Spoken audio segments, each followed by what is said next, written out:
Eu Eu agradeço. já ia falar, hoje eu não vou ligar em momento nenhum. Aqui.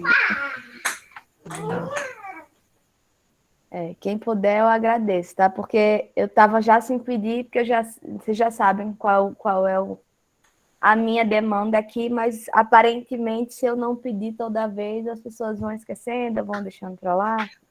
Então, quem puder, eu agradeço, porque, enfim, já expliquei 10 mil vezes, né? Tem uma coisa aí de interação que eu me sinto menos falando sozinha. Apesar de que quando vocês falam, né, quando vocês abrem o microfone, independente de estar com a câmera ligada, isso já ajuda muito, porque já tem essa interlocução. Enfim, já estamos gravando.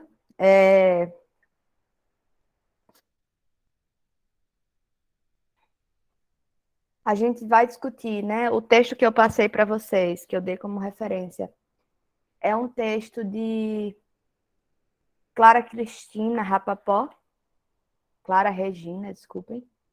Clara Regina Rapaport, que a gente acaba falando só pelo sobrenome dos autores e esquece como é o nome completo. E é um texto que está num compêndio sobre psicologia do desenvolvimento, né? Então, ela vai falar, não apenas ela, né? É um livro organizado por alguns autores, mas ela é uma das autoras, e aí tem lá algumas discussões de alguns autores. Eu peguei só o de Piaget de lá, porque eu acho realmente que a discussão que eles fazem de Piaget, que ela faz, né? Que essa autora faz de Piaget, eu acho bem completa, gosto inclusive da sistematização, da ordem que ela se utiliza para falar do autor, né? Então, achei interessante a gente começar por aqui mesmo. E qual é a minha proposta aqui, qual é a minha pretensão? No primeiro momento, hoje, eu vou discutir com vocês, falar um pouquinho sobre quem é Piaget, né? Como é que ele começa a pesquisar o que ele pesquisa, qual a relação dele com a psicologia e com a psicologia do desenvolvimento, né? Que tipo de contribuição que ele vai dar para a psicologia do desenvolvimento. E, ao mesmo tempo, eu vou falar dos conceitos fundamentais, assim, os conceitos de base de Piaget, os que a gente precisa entender para conseguir compreender a leitura dele de qualquer maneira, tá? Então, basicamente é isso que eu vou fazer hoje. Eu acredito que eu não passe disso, não sei nem se eu consigo passar por todos os conceitos. E aí, na próxima semana, se tudo der certo, né, a depender aí da nossa velocidade, da nossa discussão, aí eu já começo a falar das fases de desenvolvimento de Piaget, tá? Justamente para a gente entender um pouco como é que Piaget vai estruturar essa ideia. Em primeiro lugar, eu acho que é importante eu ressaltar para vocês que a gente está entrando num outro momento e num outro movimento da disciplina.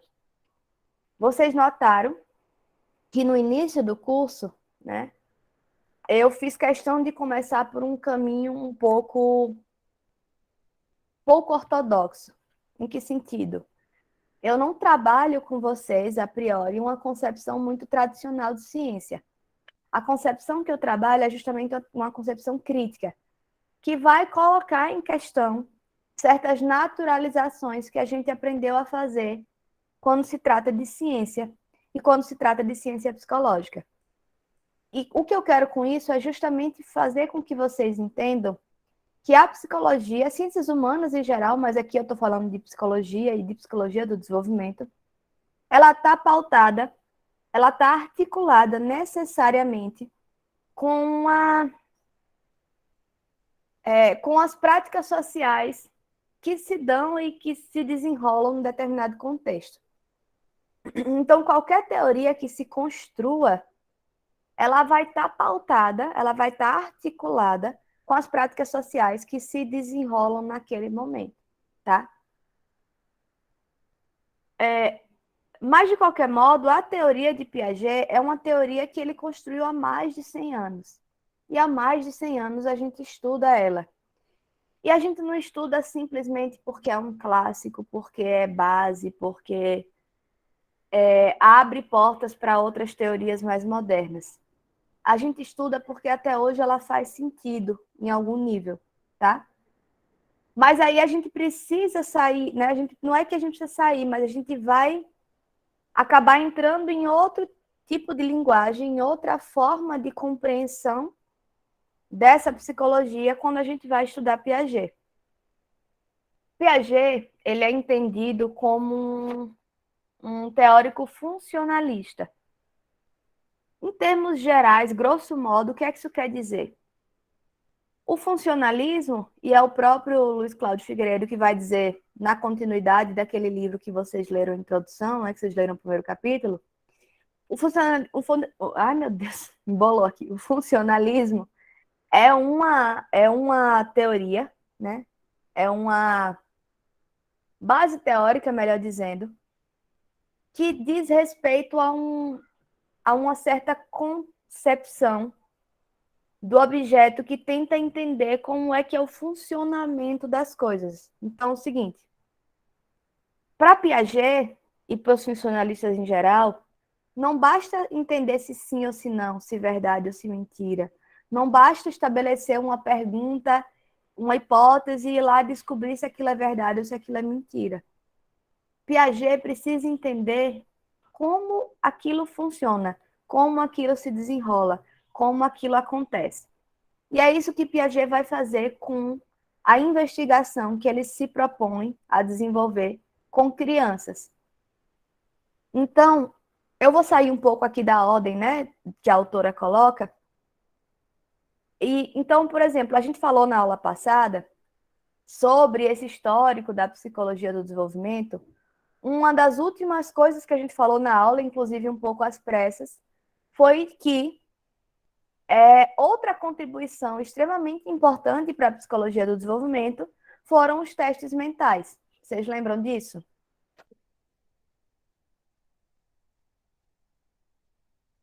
Sim, sim, professora. Pronto. Então, o que é que os testes mentais, qual a contribuição que os testes mentais deram e dão para a psicologia do desenvolvimento? Os testes mentais, eles vão produzir aí uma forma de investigação, uma forma de medição, melhor dizendo, sobre a idade mental das pessoas, por exemplo. Então, o que eu falei na aula passada é que os testes mentais, eles foram muito usados, especialmente e inicialmente em escolas, no sentido de fazer aí essa divisão de quem era o aluno que tinha capacidade ou habilidade cognitiva de se desenvolver, de aprender, e qual que não tinha, né? E aí tinha todo um processo segregatório mesmo, que a gente até falou sobre isso rapidamente, né? Como é que as coisas hoje estão... Tem outro caminho e outra discussão que está em jogo. Mas o mais interessante aqui é que Piaget ele também entrou em contato com essas medições e com esses testes. Mas Piaget não se deu por satisfeito. Em que sentido? É isso, para ele não interessava simplesmente saber se era verdade ou não, que idade que a criança tinha mentalmente, ou se ela conseguia desenvolver tal habilidade ou não. Ele queria entender o como.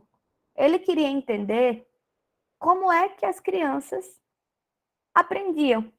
Como é que se dava esse processo de desenvolvimento?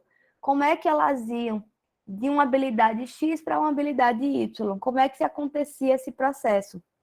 E mais do que isso, ele queria entender quando ela errava, por que ela errava?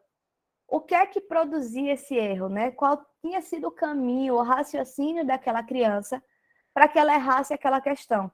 Da mesma forma, se ela acertava, para ele era menos importante saber se acertou ou se errou, e mais importante entender qual foi o caminho, qual foi o raciocínio, qual foi o processo cognitivo desenvolvido para chegar naquela resposta.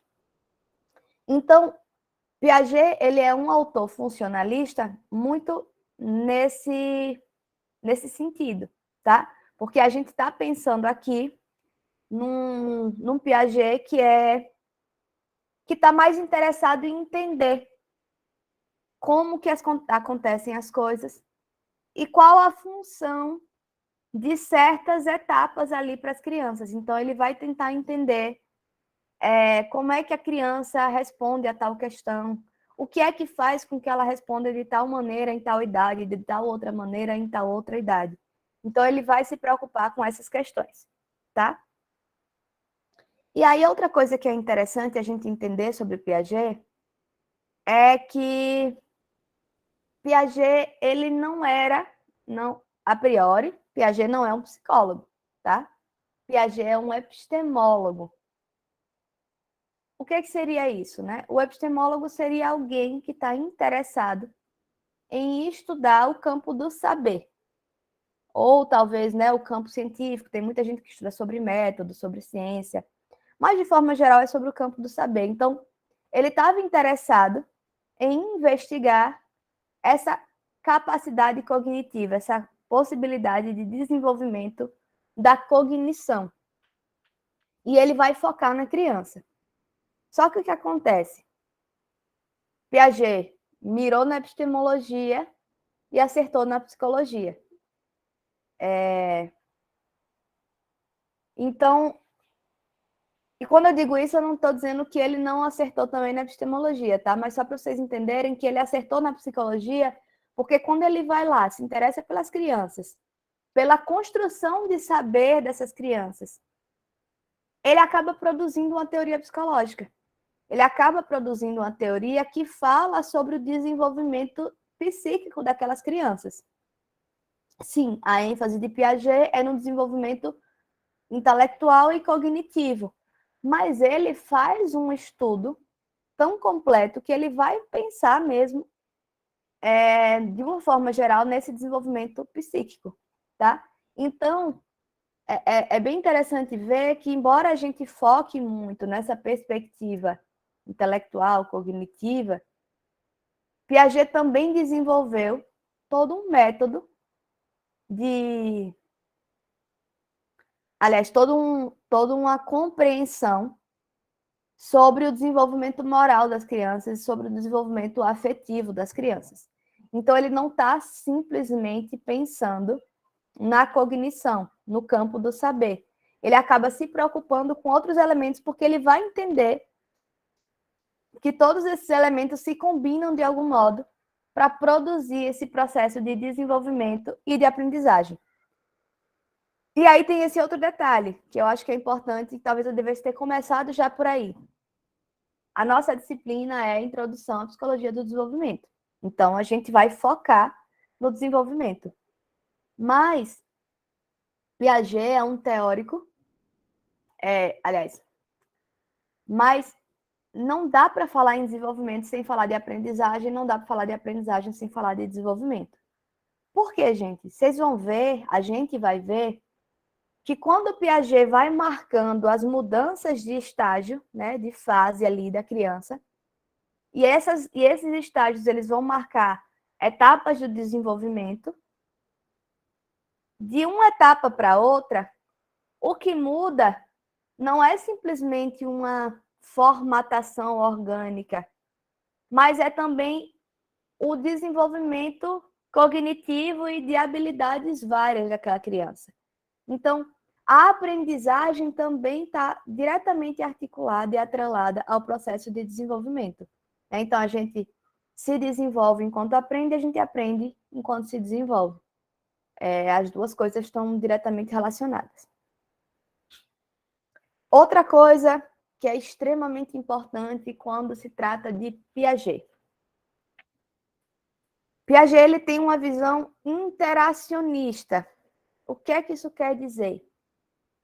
Isso quer dizer que Piaget nem é um biologicista, no sentido de, ou um inatista, como talvez seja melhor, né, seja mais comumente chamado, que vai dizer o seguinte: a criança nasce com tudo que ela precisa para se desenvolver.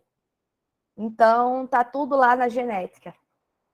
E nem ele vai ser um ambientalista puro, de dizer que, não, a criança nasce sem nada, zerada, uma tábula rasa, como costumam dizer, e ela vai aprendendo ao longo da vida, ela vai se desenvolvendo ao longo da vida. E se desenvolvendo justamente em relação a essas influências do ambiente. Ah, professora, mas quando você diz que Piaget é um interacionista, você está dizendo que ele é ambientalista. Não. Eu estou dizendo que sim, que ele não só acredita e defende, mas ele dá muito valor e muito lugar para essas interações com o ambiente. Ele vai entender que as interações com o ambiente são imprescindíveis para o processo de desenvolvimento. Porém, ele também vai dar muita ênfase no aspecto orgânico biológico da criança. Então, existe um desenvolvimento de caráter orgânico e biológico que é herdado, e existe um desenvolvimento que é ambiental e que se dá na interação desse corpo orgânico com o meio ambiente onde ele está, onde ele vive, tá? Então, qual é a grande diferença disso? Qual é a grande distinção dessa história? É que Piaget ele vai dizer o seguinte: se houver um desenvolvimento orgânico, biológico, mas não houver um desenvolvimento no caráter ambiental, ou seja, não tiver estimulação do ambiente, o desenvolvimento dessa criança vai ser prejudicado, vai ser um desenvolvimento carente mesmo. E da mesma forma, o contrário. Se existe uma estimulação ambiental, mas não existe um desenvolvimento, uma possibilidade de desenvolvimento orgânica por alguma questão congênita, por alguma questão biológica da criança, ela vai ter aí algum nível de interrupção ou de interferência no processo de desenvolvimento dela, tá? Então, para Piaget, as duas coisas estão juntas. E a outra coisa que a gente tira daqui, que é importante a gente entender, eu acho que já ficou claro, mas a gente vai ressaltando. Para Piaget, a gente não herda inteligência, tá? Então, assim, aquela história de filme americano, que as mulheres vão lá num banco de esperma, aí vão ler um catálogo e estudar sobre quem é cada cara, vai dizer, ai, fulano é sei lá o que em Harvard, e é intelectual, e criou sei lá o que, sei lá o que. Ela diz, eu quero esse porque eu quero que meu filho seja inteligente. Veja, inteligência para Piaget não é algo herdado. O que é herdado é o aparato orgânico. Ou seja, se ele é saudável, se ele tem um desenvolvimento ali considerado normal ou esperado, ok. Isso é herdado do pai e da mãe, tá? Mas a inteligência é algo a ser desenvolvida ao longo das interações com esse meio ambiente. Vocês percebem essa diferença, né? Fica claro para vocês.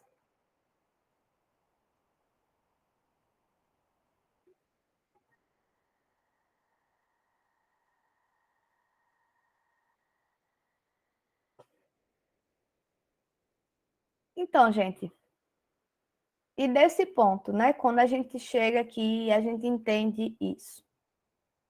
Quais que vocês pensam? Me ajuda aqui, participe um pouquinho para eu sentir que vocês estão aqui. Quais seriam as consequências disso, em termos de desenvolvimento? Né? Como é que a gente consegue pensar aqui essa importância desses fatores ambientais e biológicos no desenvolvimento da criança? Alguém consegue pensar aí alguma relação, alguma situação em que há um atraso de desenvolvimento, em que há uma deficiência no desenvolvimento por conta de alguma dessas coisas? Jair, pode falar. Por exemplo, a criação num ambiente que envolve o consumo exacerbado de drogas, como, por exemplo, a gente pode ver em centros de assistência social, né, quando chegam mães que têm um contato muito forte com a droga, e essa criança acaba absorvendo tanto biologicamente, né, pela inalação, mas também pelo contato ali social com os pais. Poderia ser um dos parâmetros. É uma boa referência, porque eu acho que talvez seja um elemento que a gente possa ver dos dois lados. E aí, mais uma vez, né? Como você, inclusive, usou a referência dos espaços da assistência, eu já vou trazer a minha experiência para cá. Que é o seguinte: quando eu trabalhei num abrigo, que era um abrigo de 0 a 7 anos, para mim, um dos casos mais emblemáticos, que mais me chamou a atenção, foi um menino que ele foi para lá direto da maternidade. A mãe era usuária de crack e ela usou crack durante a gravidez inteira. A gente tinha uma expectativa de que esse menino fosse muito doente e de que ele tivesse um desenvolvimento muito... Enfim, que ele tivesse... Eu estou embolando as palavras hoje. Que ele tivesse, de fato, uma dificuldade nesse desenvolvimento de caráter biológico mesmo. Porque, veja, o feto na barriga da mãe, ele está ali se desenvolvendo, né? Ele está se desenvolvendo biologicamente também, especialmente biologicamente. E aí, quando tem aí uma droga que pode inibir esses processos, a gente supõe, espera que isso aconteça. E vejam, é o comum, tá? A gente esperava que isso acontecesse porque é o comum, porque é o que a gente vê e é o que a literatura vai trazer para a gente. Porém, no entanto, todavia, quando eu digo que esse caso foi um caso emblemático na minha história profissional, é porque esse menino era o contrário. Ele se desenvolvia mais rápido do que os outros, então tinha um desenvolvimento precoce. E tanto no sentido biológico, a gente via o crescimento dele mais rápido assim do que o esperado. E não era o esperado enquanto o filho de uma pessoa que foi usuária de crack, mas enquanto esperado de uma criança, né, normal, digamos assim, nessa formatação aqui que Piaget construiu para a gente. Como ele conseguia aprender mais rápido. Mas aí tem um contraponto que eu acho que é importante, para também não ficar parecendo que eu estou dizendo aqui que é bom usar droga durante a gravidez, tá? Não é isso que eu estou falando. Tem um contraponto importante, porque o menino, ele era bebê. Mas a sensação que eu tinha era da forma como ele se movimentava até os 2 anos de idade, era quase como se ele tivesse em abstinência, assim. Então ele se balançava muito, ele se mexia, ele era muito ansioso, assim. Era uma criança, um bebê muito ansioso, um bebê que não parava, que se movimentava e que estava sempre muito agoniado. E talvez esse processo de aprendizagem rápida tinha a ver com isso, assim, de que ele estava sempre tentando levantar, tentando levantar a cabecinha, depois tentando levantar o corpinho, depois, sabe? Então ele acabou se desenvolvendo muito rápido nesses primeiros momentos. Mas tinha esse caráter aí psicológico mesmo, que eu não tive como ver o desenvolvimento que ele foi adotado, muito novinho, ele foi adotado com 2 anos e pouquinho. E depois da adoção eu não acompanho mais, então eu não sei como ficou essa situação, mas me chamava muita atenção isso, porque é como se o uso da droga, talvez a droga em si, a química em si, era como se não tivesse afetado, pelo menos no primeiro momento. Mas tinha ali um ritmo dele que era diferente, e uma certa ansiedade que talvez tenha sido transmitida pela mãe, né, pelo comportamento da mãe durante a gravidez, ou talvez tenha a ver mesmo com a química, né? Então, como é que essa química interagiu ali com o biológico dele e interferiu no desenvolvimento dele? Mas, enfim, eu falo de um caso emblemático para vocês entenderem que as coisas não são tão simples assim. Mas, e aí quando eu digo, Jair, que o seu exemplo é muito bom, é no sentido de que a gente pode pensar tanto nesse caráter biológico, no sentido de como é que essa coisa do uso da droga pode interferir no desenvolvimento biológico, considerando a gravidez, né, e todos os cuidados que são necessários para uma mãe no momento que está ali gestando o bebê, mas também nesse sentido mesmo social, né? Porque, vejam, claro, tem aí toda uma questão, né, de que tipo de experiência, que tipo de vivência que essa criança está sendo submetida. Isso, pela legislação brasileira, é considerado uma violência, negligência e, enfim, essa criança provavelmente vai acabar acolhida. Mas tem aí, quando a gente pensa nessa questão da negligência, por exemplo, se é uma mãe que está o tempo todo usando droga e larga a criança ali de lado, ela vai ter que se virar, né? É uma criança que vai se virar e talvez ela consiga se desenvolver rápido em certos aspectos, porque não tem ninguém ali para dar para ela ou para fazer por ela, mas ao mesmo tempo ela não vai se desenvolver em diversos aspectos porque ela precisa de estímulos, ela precisa de estimulação, inclusive afetiva, né? Porque aí a gente já entraria em outras teorias, tem outros teóricos que vão falar da importância desse desenvolvimento afetivo nessa primeira infância. Mas aí não é Piaget, tá? Então vamos ficar em Piaget por enquanto. Então acho que é um exemplo bom, mas ele é bom no sentido mesmo de produzir esse tipo de problemática, assim, de que não é tão evidente, não é tão claro os efeitos que isso vai ter, mas a gente entende que produz efeitos, e isso vai muito depender de como se dá essa relação familiar, inclusive, né? Como é que se dá a relação de cuidado. Tatiane vai dar outro exemplo aqui. Ela vai dizer: acho que em um ambiente de pais superprotetores também pode interferir de alguma maneira no desenvolvimento. Perfeito, Tatiane. Porque a gente vai para o exemplo contrário, né? A gente saiu do exemplo da negligência, porque de fato é o esperado e é o comum com pais que são usuários de drogas, de que eles acabem negligenciando a criança porque eles estão em outro estado, né? De espírito, digamos assim, com o uso da droga, e eles estão com outro foco.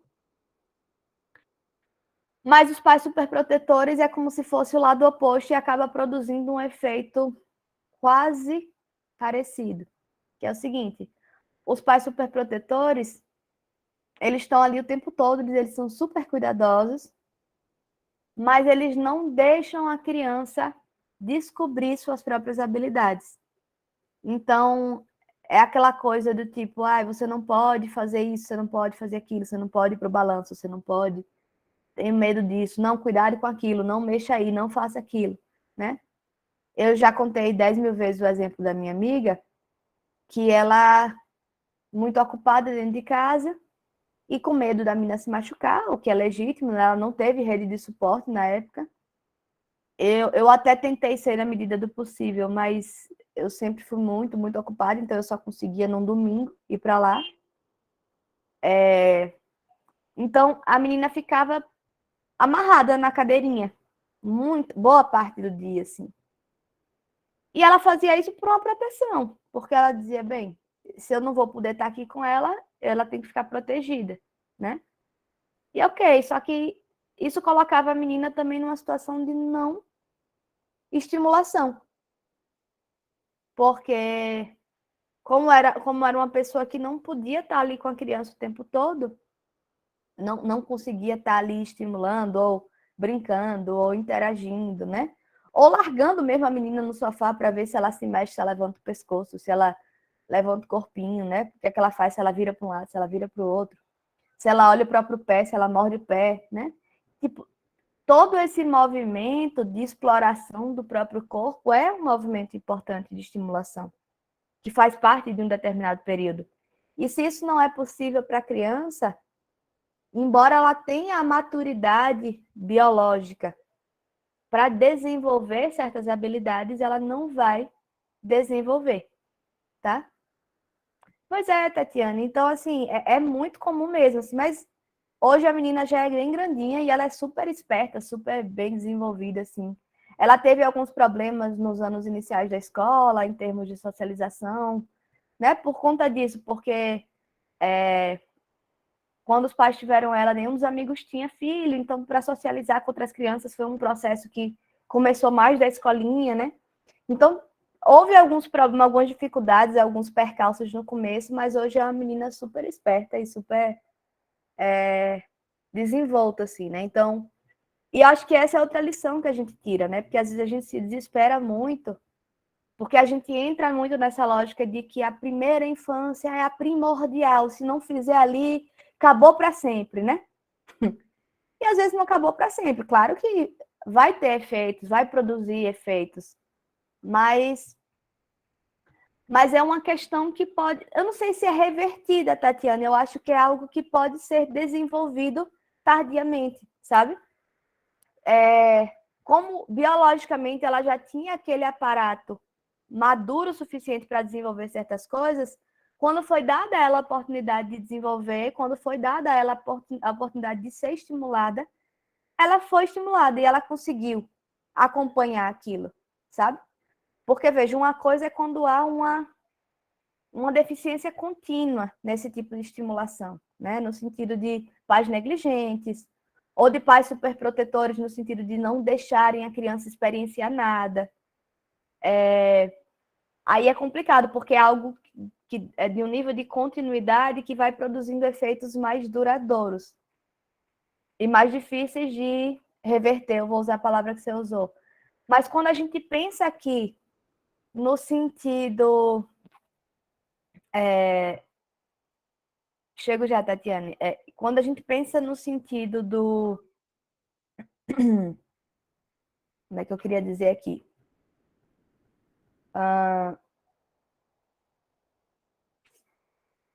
Ai, meu Deus, eu estava falando de quê? Eu estava falando. De reverter, né? De ser possível. Mas quando a gente pensa no sentido de uma maturação biológica, ou seja, uma criança que tem algum tipo de distúrbio de desenvolvimento que tem ali um caráter biológico, ou seja, que ela não tem condições de desenvolver certas habilidades. Aí a ideia é que as terapias vão estimular ao máximo, mas tem um limite até onde ela consegue chegar, né? Claro que a gente pode extrapolar alguns limites que são supostos pelo prognóstico que é dado, mas tem limite essa estimulação, porque ainda que o ambiente possa ajudar muito, aquela criança ela vai ter limitações. Eu vou dar um exemplo também do meu campo de trabalho na assistência. Hoje eu trabalho com Casalar e eu trabalho com um adolescente que ele tem uma síndrome chamada síndrome de Duchenne. Eu não sei se vocês já ouviram falar. É uma síndrome que vai degenerando os músculos de forma geral. O prognóstico é bem assustador, assim.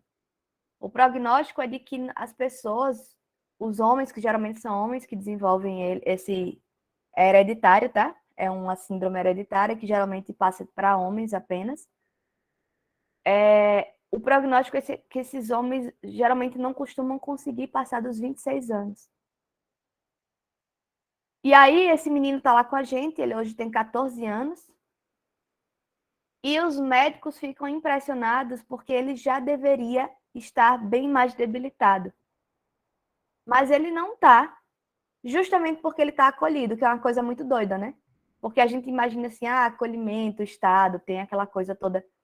Mas existe um cuidado tão grande, tanto da gente quanto da justiça, que fica lá acionando e obrigando todo mundo a prestar os atendimentos necessários para esse menino, que ele tem uma série de terapias, inclusive a fisioterapia dele é feita pela UFES, pelos estudantes da UFES, é um projeto muito legal, e ele está no nível de desenvolvimento,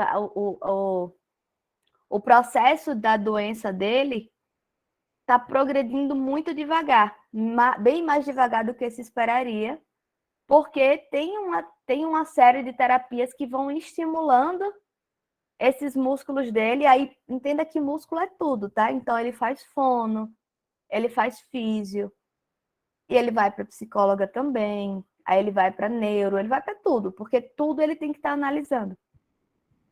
E aí ele tem um desenvolvimento hoje muito melhor do que o que foi feito o prognóstico, porque ele tem uma série de terapias de estimulação e as próprias cuidadoras que cuidam dele são orientadas a fazer trabalhos com ele dentro da casa, e elas fazem.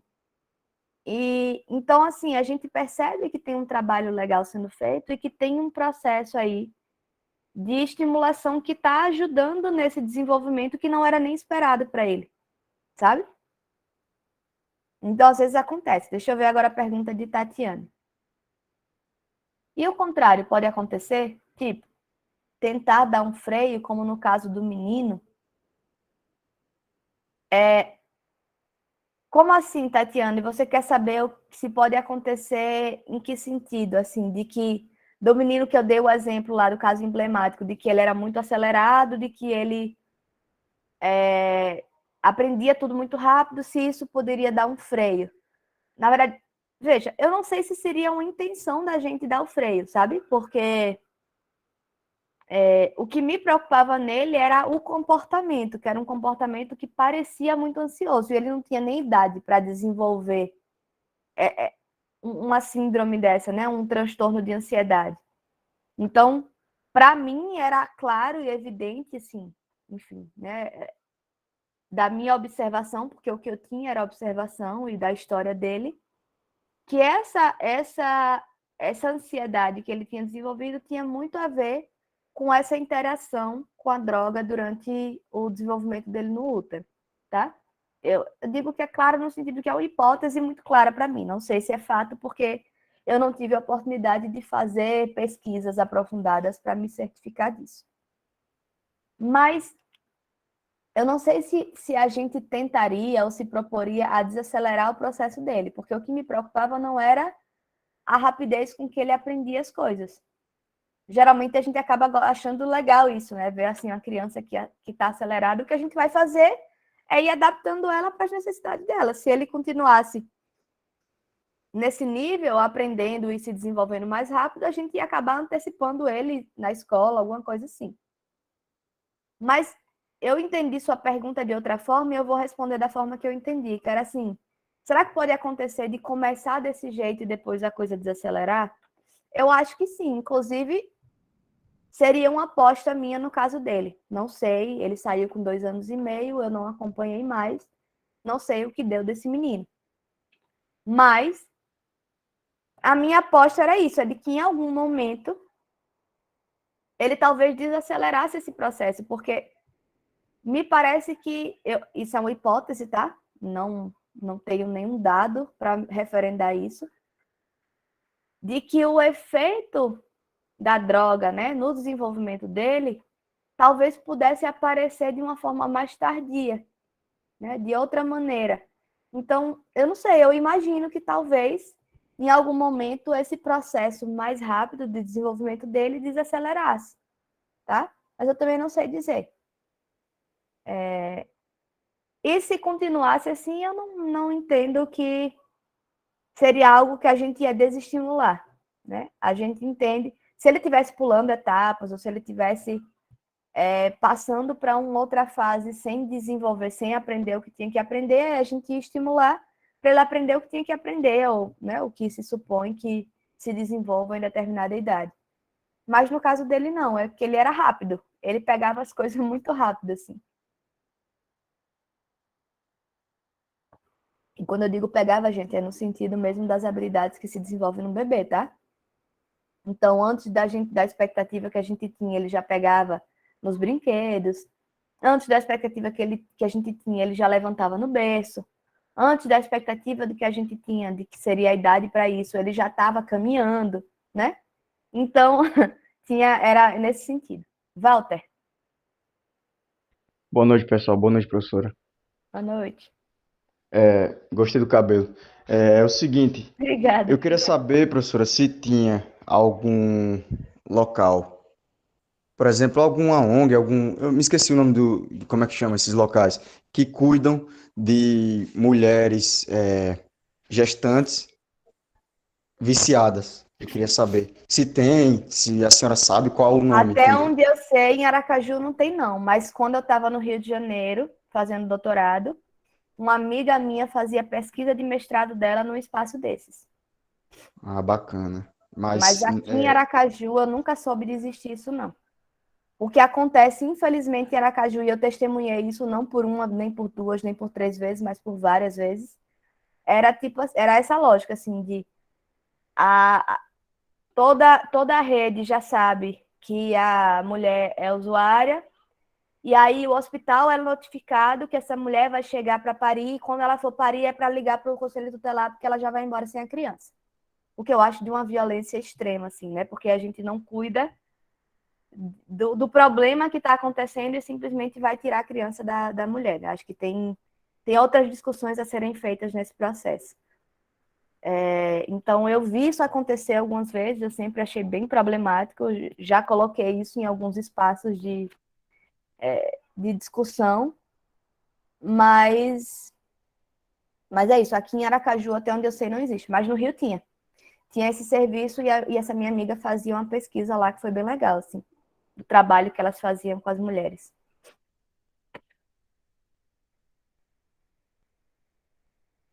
Ok, entendi. Obrigado. Tá. Então, como eu falei, né, Piaget, ele desenvolveu aí uma epistemologia, ele tinha essa intenção de desenvolver uma epistemologia genética, desenvolveu uma epistemologia genética e, com isso, acabou desenvolvendo também uma psicologia genética. E aí eu já falei para vocês isso antes, vou repetir. Quando a gente fala de genética na psicologia, a gente não está falando dessa genética dos genes, do DNA. A gente está falando de genética no sentido da gênese. Então, Piaget ele tinha esse interesse de compreender sobre a gênese do conhecimento. Ele queria saber como é que se passa de um saber X para um saber Y. Como é que uma criança que só consegue pegar, né, que não consegue, enfim, que não está nem vendo as pessoas, de repente consegue ver as coisas, pegar as coisas, e daqui a pouco ela consegue levantar e caminhar, e daqui a pouco ela consegue falar, né? Então, ele vai tentar entender como é que se dá esse processo. E aí isso ele vai fazer pelo método clínico, que é justamente esse questionamento que ele vai colocar aos testes mentais. Ele vai dizer, não me interessa só saber se sim ou se não, mas eu quero entender como. Eu quero ouvir da criança. Então, ele ia lá, propunha testes, propunha exercícios, propunha desafios para as crianças, né, que ele ia construindo a partir dessa observação do que é que ele imaginava ser esperado em certa idade. E quando a criança conseguia, ele ia perguntar, como é que você pensou isso? Como é que você fez? Ou quando ela não conseguia, como é que você pensou em fazer? E tinha outro jeito que você faria? Teria outro jeito? Isso para crianças maiores. Crianças menores, ele ia observando, deduzindo alguns movimentos. Então, a ideia da pesquisa clínica, do método clínico, é justamente nesse sentido. De estar ali muito focado nessa escuta, nessa entrevista e nessa observação. De entender não apenas se ele consegue ou não consegue, mas de entender como ele consegue, que tipo de raciocínio, de estratégia que a criança usa para conseguir desenvolver alguma tarefa. Então, por exemplo, na internet a gente vê com muita frequência aqueles vídeos que eu acho uma graça, assim, né? Acho uma graça porque não é comigo. Se fosse comigo, eu ia ficar desesperada. De criança que vai lá mexer no armário e aí daqui a pouco ela tá toda suja de farinha de trigo. Ou então tem um vídeo que tava rolando mais recentemente na internet, no Instagram, que era de uma criança que tinha aberto um pote de Nutella e estava toda coberta de Nutella. Então, como é que se dá esse tipo de processo, né? E aí a gente imagina assim, como é que a criança chegou, acessou esse alimento, como é que isso aconteceu, né? E aí tem um exemplo clássico que não é nem de Piaget, tá? É de Vygotsky, mas que ele está usando um pouco essas estratégias que Piaget já tinha introduzido. E aí Vygotsky ele vai fazer um exercício. Ele vai dizer assim, ó, tem um biscoito que fica ali em cima. Se você conseguir pegar, você pode pegar, é seu. Aí a criança ela vai tentar pensar em alguma estratégia. Então, aí ela vai ver uma escada, dependendo da idade dela, ela vai colocar a escada, ela vai subir e vai pegar. Mas ela pode tentar se esgueirar né, pelos degraus que tenha pelo caminho aí nos armários e tal, ela pode tentar se esticar, ela pode tentar usar uma vassoura. Então, ela vai se utilizar dos elementos que tenham ali para tentar dar uma solução. E é isso que interessava a Piaget. É tipo assim, que raciocínio que essa criança usou para resolver esse problema? E o que é que isso diz sobre o desenvolvimento mental e cognitivo dela nessa idade? Será que isso é comum para todas? Será que outra criança da mesma idade teria uma solução parecida? E será que uma criança mais nova conseguiria pensar nessa solução? E uma mais velha pensaria numa melhor, mais ágil, mais fácil, mais efetiva?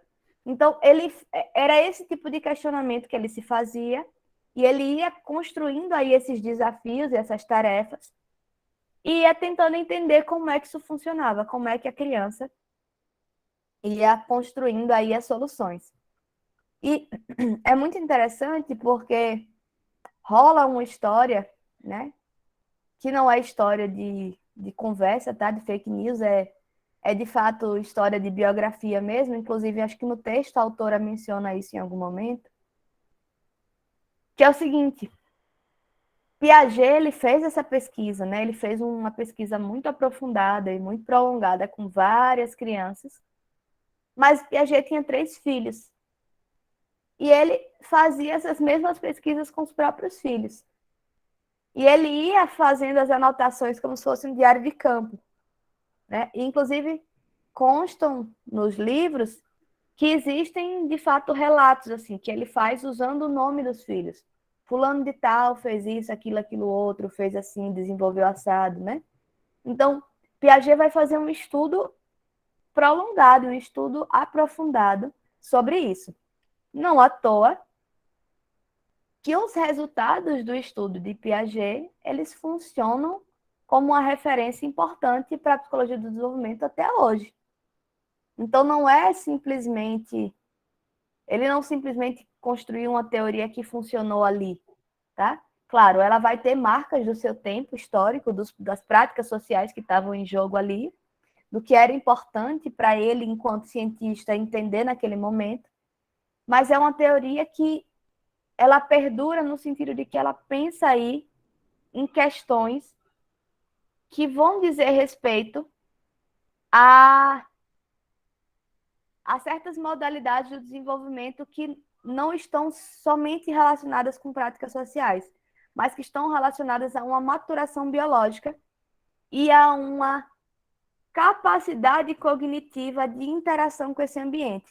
O que é que eu quero dizer com isso? Adiantando um pouco a discussão.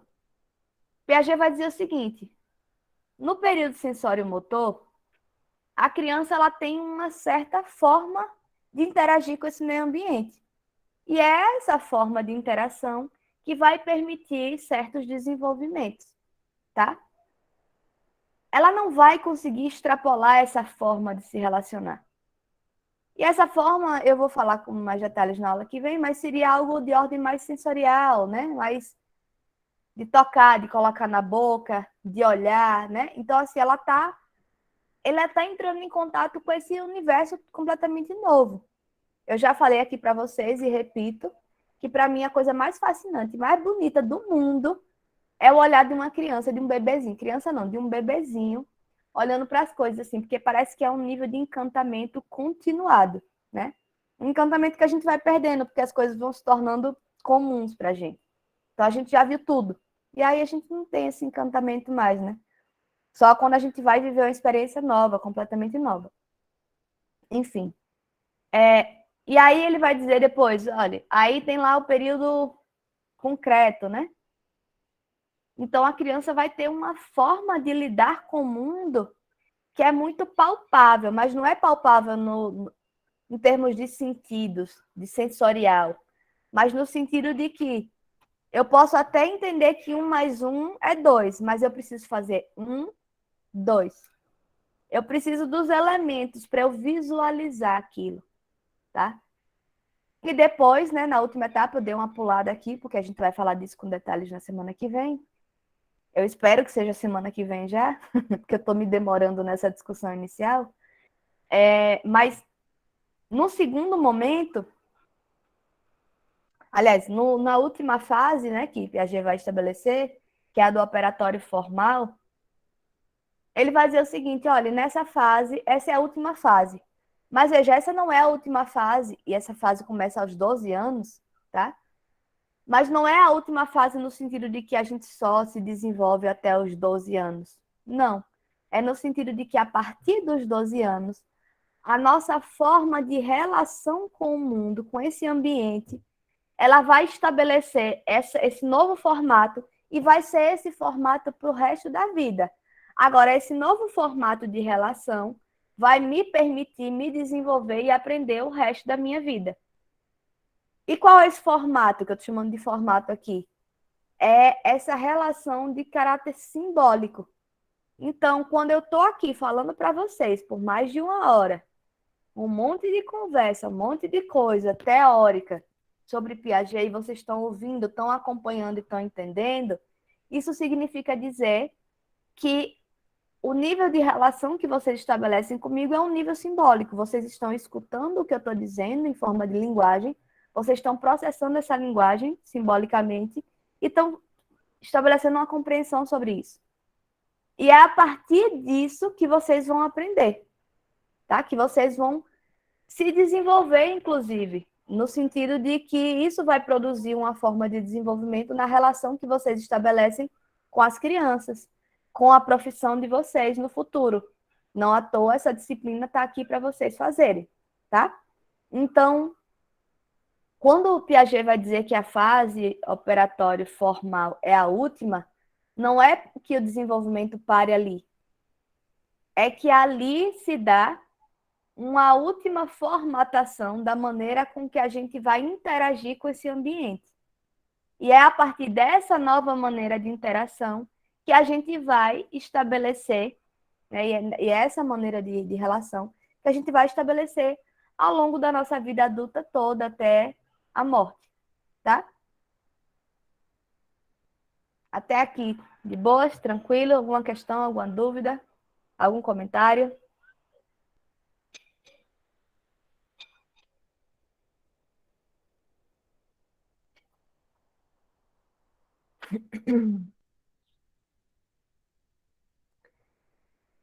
Tá, então vamos entrar aqui nos conceitos. Gente, a autora ela estabelece uma ordem lógica na apresentação dos conceitos, mas que eu tendo a desrespeitar essa ordem lógica dela, porque eu prefiro começar pelo último conceito que ela apresentou, que é o conceito de equilibração. Por quê? Porque embora para explicar a equilibração, às vezes eu vou acabar precisando lançar mão de outros conceitos que a gente ainda vai estudar, eu acho que a noção de equilibração ela é central e fundamental para a discussão da teoria piagetiana, tá? Então, eu prefiro começar com a equilibração, e aí depois a gente vai para os outros, e qualquer coisa eu repito a equilibração já utilizando os conceitos que vocês aprenderam. Mas, obviamente, que eu estou falando aqui há tempo demais, vocês estão aí quietinhos e caladinhos, e eu quero ouvir de vocês. Vamos lá. Eu já mencionei aqui para vocês que tem aí uma... Eu acho que eu já mencionei, vocês me digam se não foi o caso. Eu falei de uma crítica que Foucault vai fazer, não é bem uma crítica, mas é um comentário que Foucault vai fazer acerca da psicologia e das ciências humanas em geral, que ele vai dizer o seguinte: a psicologia e as ciências humanas em geral, eles vão se apropriar das ciências naturais, de conceitos das ciências naturais, e vão dar funções transcendentais a esses conceitos que já são pré-existentes, que já fazem sentido em outro campo de estudo. Eu já falei disso para vocês?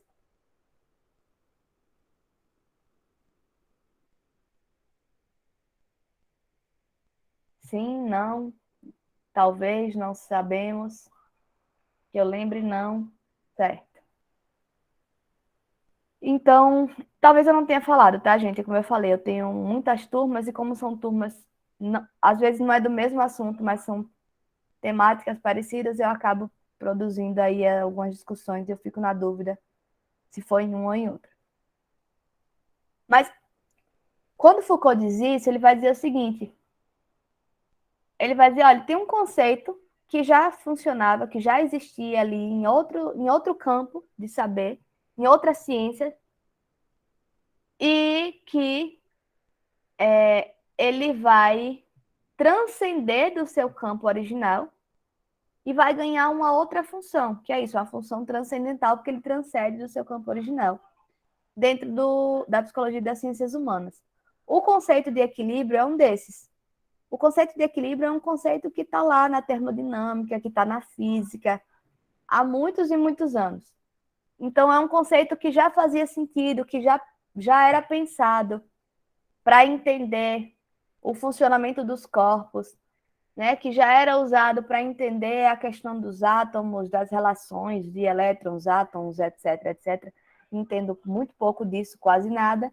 Então, vou parar por aqui na minha menção, porque é só para vocês entenderem que tem uma referência aí prévia desse conceito.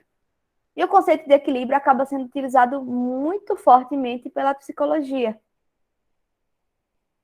Tanto na teoria de Piaget, né? Piaget ele vai partir do pressuposto, e é por isso que eu acho importante falar de equilibração primeiro, ele vai partir do pressuposto de que o desenvolvimento se dá pela via da tentativa constante de se reequilibrar. Ou seja, um bebê, uma criança, ela consegue encontrar um certo lugar de equilíbrio quando ela consegue se desenvolver de acordo com o nível de maturação dela e de acordo com o que o ambiente em volta dela exige dela, tá? Mas toda vez que esse ambiente coloca um novo desafio para ela, ela entra no estado de desequilíbrio e o movimento dela de aprender diz respeito a essa tentativa de reequilibração. Então, esse é o pressuposto básico, fundamental da teoria piagetiana. E aí, o que isso quer dizer? Qual tipo de consequência que isso traz para a nossa concepção? Para o desenvolvimento acontecer da melhor forma possível, da forma mais efetiva possível, é preciso produzir esse efeito de desequilíbrio. E se a gente for pensar em termos de aprendizagem, se for para a gente provocar e produzir o maior nível de aprendizagem, a gente precisa provocar esse nível de desequilíbrio, que é uma coisa que eu não estou provocando em vocês, porque eu estou aqui dando de mão beijada e explicando os conceitos direitinho, mas me aguardem, que eu vou mexer com vocês, se não hoje, mas já já, viu? Então, é o seguinte, a ideia é, se não existe desequilíbrio, não existe um movimento ali da criança na tentativa de se reequilibrar. E se não existe esse movimento, também não existe desenvolvimento nem aprendizagem, tá?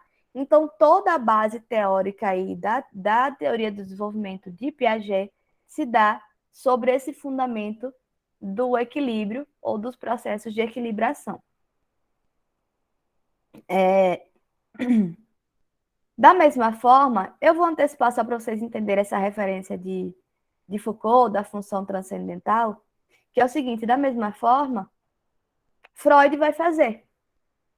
A perspectiva freudiana, que é a próxima que a gente vai estudar depois de Piaget, vai ser muito parecida com essa. A perspectiva parecida nesse sentido, do equilíbrio, tá? Porque Freud vai trabalhar com a concepção de princípio do prazer, princípio da realidade, certo? Então, quando ele vai trabalhar com essas perspectivas de princípio do prazer e de princípio da realidade, o que Freud vai fazer é justamente entender que existe aí uma energia que percorre o corpo e que depois ele vai entender como sendo uma energia de caráter sexual, que ele vai chamar de libido, e que quando ela atinge um certo nível de acúmulo, isso produz desprazer. E o que produziria prazer seria justamente essa possibilidade de escoamento dessa energia, o que significaria uma reequilibração. Ou seja, é como se quando aquilo ali existe um emperramento, desequilibra a circulação dessa energia pela psique. E aí, no que desequilibra, ela vai acumulando num certo lugar e vai produzindo esse desprazer, que é o desequilíbrio. Então, vocês percebem que a ideia de equilíbrio está aí pautando, de algum modo, essas duas teorias, tá? Então, é importante a gente entender um pouco disso.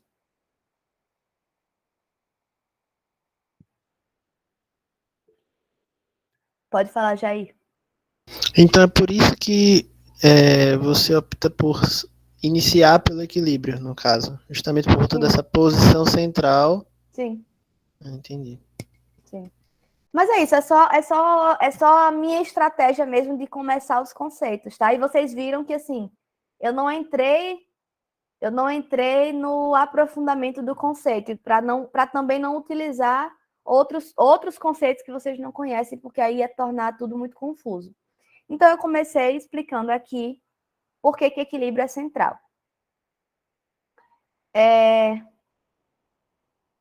Depois disso, aí eu vou seguir a ordem que a autora traz, que é o seguinte.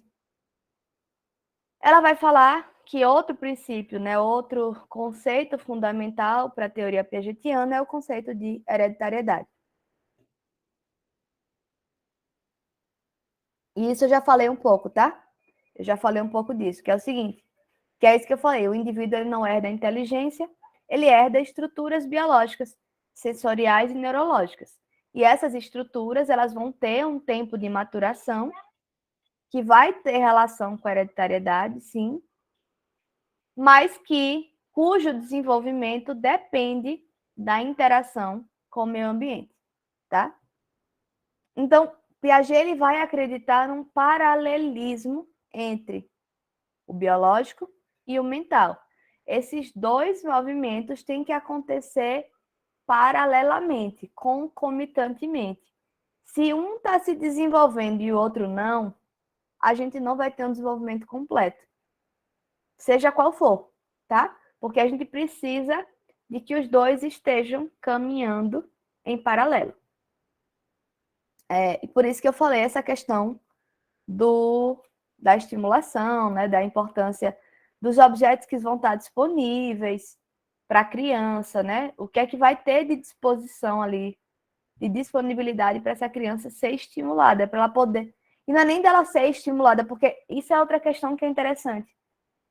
Tem outro texto que eu estava lendo sobre Piaget, que o autor vai dizer bem assim, é curioso que a gente foi construindo, né, uma série de estudos pedagógicos e as pessoas meio que entenderam com isso que elas precisam encher os filhos de estímulo o tempo todo. Gente, quando a gente faz isso, a criança fica confusa. Isso não ajuda, porque a criança tem um tempo para isso. Então, às vezes, tem aquelas mães, né, que tem grana, porque, na boa, é preciso ter grana para você comprar todos os brinquedos que... Ou comprar ou ganhar, porque também só quem tem grana tem amigos com grana que vão dar presentes caros e enfim, muitos presentes e que aquelas cores, aquele mundo de estímulos, né? Então, assim, a pessoa às vezes gasta uma grana, compra um monte de brinquedo para estimular e a criança simplesmente ela quer explorar a curiosidade dela e às vezes ela vai ter curiosidade muito mais com a embalagem do brinquedo do que com o brinquedo em si, né? Inclusive tem um vídeo que eu me diverti muito no Instagram. Vou começar a pedir para vocês me seguirem no Instagram para eu ficar postando lá quando eu ver esses vídeos para vocês. Que é o seguinte, enfim, que é uma brincadeira que uma mãe vai fazer com o filho. Ela vai sempre dar duas opções de brinquedo. Um que é um brinquedo mesmo, daqueles pensados e para estimular, não sei o que, não sei o que. E outro que é tipo um papel rasgado, uma caixa de papelão, sei lá, um controle remoto. E a criança sempre escolhe não o brinquedo, mas aquilo que ela vai explorar, né? Talvez porque o brinquedo, não sei, né, qual é o contexto do vídeo, talvez no contexto do vídeo o brinquedo já seja o brinquedo dela. E ela já está cansada daquilo, ela está acostumada com aquilo ali. Para ela já é trivial, ela quer o diferente, ela quer o que ela não pode. Então ela quer o controle remoto que o pai e a mãe pegam, ela quer a caixa de papelão para ela entrar, sair, rasgar, virar de um lado, virar do avesso, né? Então tem aí um movimento. A ideia de estimulação não é essa ideia que a gente acabou criando hoje de dar um monte de coisa, de botar um monte de estímulo para a criança. Isso às vezes produz confusão para a criança. Mas é no sentido de permitir que ela explore o ambiente onde ela está. É isso, sabe? É largar ela ali no chão, claro, proteger a casa para ela não correr riscos, mas largar ela no chão e deixar ela explorar a casa onde ela mora, sabe? Botar ela na cama com as coisas e ela vai mexendo naquelas coisas com liberdade. Isso é estimular, muito mais do que ficar dando um monte de brinquedo. Veja, não estou desconsiderando a importância de brinquedos, inclusive tem cientistas, psicólogos, epistemólogos, etc., que estão envolvidos na produção e na construção desse tipo de brinquedo. Mas o que eu estou dizendo é que, às vezes, a gente abusa disso, né? Acho que uma coisa sou eu, psicóloga ou um psicopedagogo, ter alguns brinquedos que a gente sabe em que momento vai usar, porque a gente vai usar aquilo para avaliar uma certa habilidade ou para desafiar o desenvolvimento de certa habilidade. Outra coisa é uma mãe que vai dar, porque diz lá na caixa que é de 0 a 2 meses, ou que é de 2 a 6 meses, né? E aí você vai dando, e um atrás do outro, atrás do outro, atrás do outro, e a criança fica confusa, ela não consegue explorar nada, né? Deixa eu ler aqui a pergunta de Geilza. Professora, no caso, seria uma adaptação, esse desenvolvimento, a inteligência nesse sentido, por Piaget. Pois é, Geilza, eu vou segurar um pouquinho sua pergunta, porque você já traz um conceito, tá? E eu vou entrar no conceito de adaptação. Eu diria que sim, mas eu vou pedir para você esperar um pouquinho, porque a gente vai falar desse conceito ainda, falar em termos de conceito mesmo, que seria adaptação para Piaget. Yasmine, você desistiu de falar? Ou foi só que você baixou o braço rápido? Eu desisti de falar mesmo, professora. Desista não, mulher, fala aí.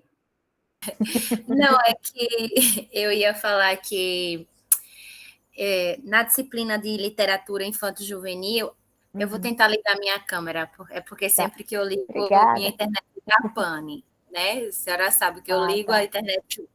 Mas, enfim, na literatura infanto-juvenil, a gente trabalha muito, a gente estudou que as histórias, por exemplo, para crianças, elas são elaboradas por adultos que acham que aquela história é adequada para aquela criança. Óbvio que tem todo um estudo por trás, né? Como a senhora mesmo falou, com relação aos brinquedos. Aí, tipo, eu acho que eu ia perguntar se também, neste caso da psicologia do desenvolvimento, é quando entra essa parte que a senhora está conceituando, do desenvolvimento da criança, se isso também, né, esse estímulo, é muito do que nós, seres humanos adultos, achamos que a criança vai se interessar, mas a criança, muitas das vezes, nem fala, né? Então, ela não tem como expressar, assim, tipo... com palavras que ela gostou daquele brinquedo ou não, é mais por questão mesmo de afeição com aquilo que está sendo mostrado a ela. Foi isso que eu ia falar. Massa. E você não ia perguntar, repare. Uma pergunta tão interessante, assim, que acho que traz uma série de elementos importantes para a gente. Veja, eu acho que tem várias questões mesmo na sua pergunta, né? A primeira questão é a seguinte: quando eu falo, né, quando eu faço essa crítica, essa estimulação, é porque a gente vive numa era muito técnica, no sentido de que a gente tem técnicos para pensar em tudo. E o capitalismo, a gente já falou disso, se apropria de qualquer coisa, né? Então a gente vê aí, a gente vive numa sociedade hoje que é muito voltada para a criança, a gente também já falou disso, que está muito pensando nesse lugar da maternidade, desse cuidado, né? Desse lugar do cuidado da mãe, do pai, inclusive, né? Que está entrando um pouco mais nesse jogo agora. E a gente acaba produzindo, né?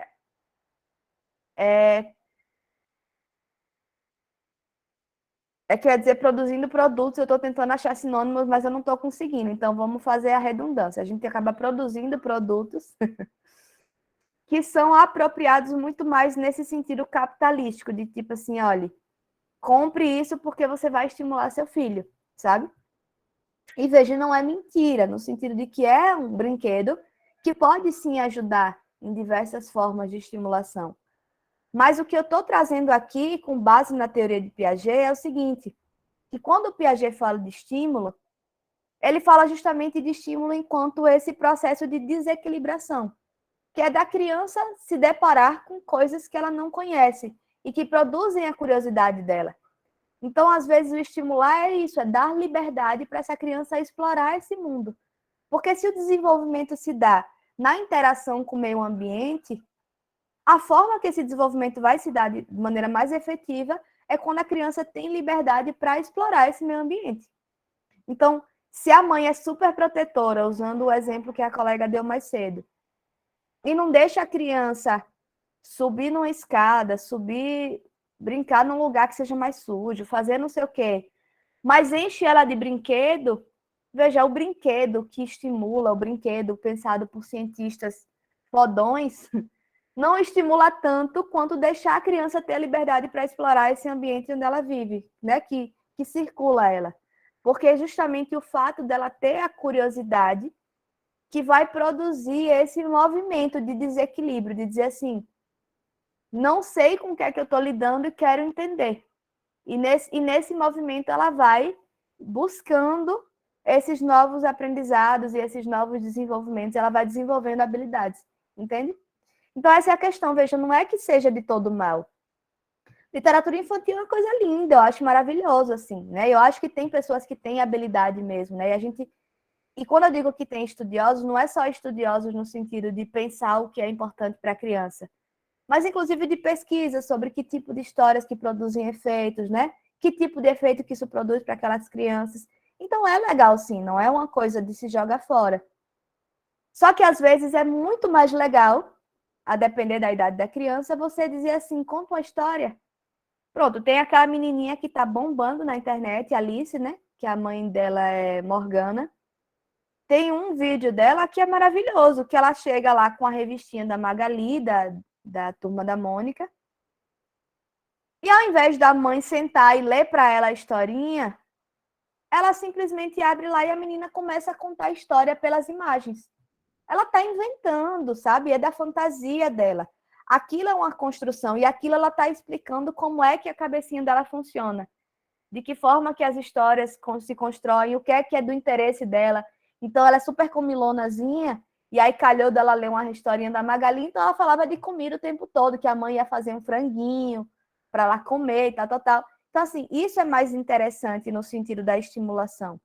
Mas não quer dizer que a literatura que está feita para a criança não seja interessante. É também porque isso estimula a leitura, né? Que é outro mundo que se abre, é outro nível de habilidade que se constitui. Eu ia dizer constitui e constrói, aí juntei tudo. Que se constrói, né? Então, acho que assim, não é que eu não tô jogando no lixo, tá?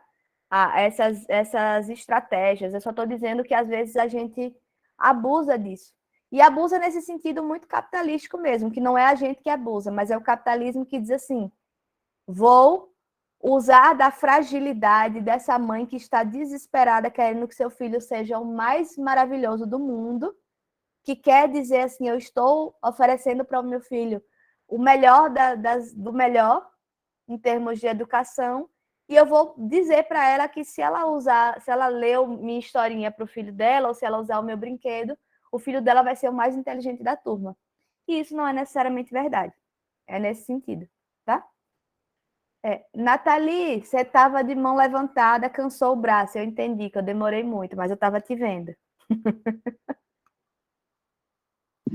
Oi, professora. Não, eu só queria deixar uma observação, que é assim, a senhora falou muito em questão de estímulo, só que existe uma diferença muito grande entre estímulo e ocupação. Muitos brinquedos, programas, desenhos, nada mais se trata do que ocupação. Uhum, É diferente. uhum, Como você falou aí agora, a menina ela inventa a própria história, ela está estimulando a própria mente. É diferente de um programa onde você coloca a criança na frente de uma televisão ou dá um sim, brinquedo para ela, você não está estimulando, você está ocupando o tempo dela. sim. Talvez para, muitas vezes, pode ser assim, uma pessoa que não tenha tempo de lidar, e não, vou botar o menino na frente da televisão enquanto eu estou fazendo a comida, não sei o que, não sei o que. Enfim, isso para mim se trata de ocupação, não estímulo. Uhum. Bastante diferente. Não, eu acho que é uma questão muito interessante essa que você traz, assim. E eu vou mais, tá? Eu vou além do que você trouxe. Que eu acho que tem uma questão aí que não é só da forma dos pais lidarem com a criança, tá? Mas eu acho que é muito da nossa forma de lidar com a vida e com o mundo, né? Quanto que a gente já não tem visto dessa discussão sobre o ócio, né? Sobre a nossa impossibilidade de vivenciar esse ócio. Gente, eu vou falar de mim mesmo, tá? Eu tirei férias em janeiro, férias de mentira, assim. Foi férias de uma semana, porque foi quando eu assumi aqui na UFES e tinha uma turma que estava esperando. Então, aliás, eu tirei o recesso, né? Que foi do Natal até o Réveillon, e quando eu ia entrar de férias, eu comecei a dar aula para uma turma de psicologia de desenvolvimento aqui da UFES, que a turma estava sem professor o semestre inteiro, por conta dessas coisas de concurso e tal. E aí o que acontece? Nesse recesso, nesse tempo de recesso, eu disse assim: não vou ler nada, não vou fazer, não vou estudar, não vou, né? Vou descansar. E aí eu viajei com meu pai, meu irmão. E, gente, meu pai adora assistir televisão, então ele ficava muito tempo lá assistindo televisão. Meu irmão ficava pendurado no telefone com a namorada. E eu ficava de agonia, porque eu fazia, meu Deus, não estou fazendo nada, eu não estou fazendo nada. Eu podia estar passeando, eu podia estar aproveitando, eu podia estar. Deixa eu ver o que é que dá para fazer na cidade. Mas veja, não era simplesmente porque eu queria passear, era porque eu ficava angustiada de estar ociosa. E aí tinha uma hora que eu percebia o nível da minha angústia, eu fazia assim, véi, você tá de férias, sossega o facho, bota as pernas para cima, vai relaxar, né? Mas é difícil pra gente, porque a gente vive num mundo muito frenético, a gente vive vidas cada dia mais frenéticas, e a gente vai perdendo essa habilidade de fazer isso. E as crianças vão sentindo isso, elas vão entrando no ritmo, assim. E os pais não podem parar, eles não conseguem parar, né?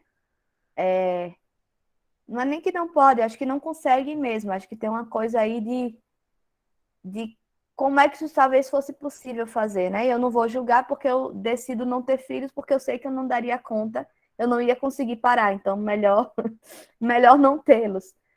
Mas assim, tem uma coisa mesmo de não conseguir parar e acaba que a criança já vai entrando desde muito novinha nessa mesma lógica. Então, é como você falou, deixa de ser uma estimulação, porque a estimulação precisa ser assistida. É tipo assim, é você ter aquela paciência de deixar a criança ali deitadinha no sofá e você ficar do lado assistindo ela explorando o próprio pé, né? Ela vendo que o pé dela existe, porque é uma descoberta para ela, descobrir parte do próprio corpo, isso um bebezinho, né? E quem tem tempo para isso? Ou quem tem paciência para isso? Porque às vezes até tem tempo. Mas quem tem paciência para isso? Quem tem um entendimento de que isso é que é estimulação? Então as pessoas acham que estimulação é desenho educativo. Então, bota para ver desenho, porque aí eu estou sossegada, eu consigo relaxar. Também não julgo, não condeno, deve ser muito cansativo, né? Você ter que estar ali o tempo todo com a criança. Mas o que eu estou colocando em questão aqui não é certo ou errado, não é que os pais estão fazendo besteira ou não estão fazendo, mas é no sentido de a gente entender do que se trata esse estímulo, né? Esse processo de estimulação é muito mais nesse sentido de permitir à criança interagir com esse ambiente. Porque é na interação que se dá o desenvolvimento, é na interação que se dá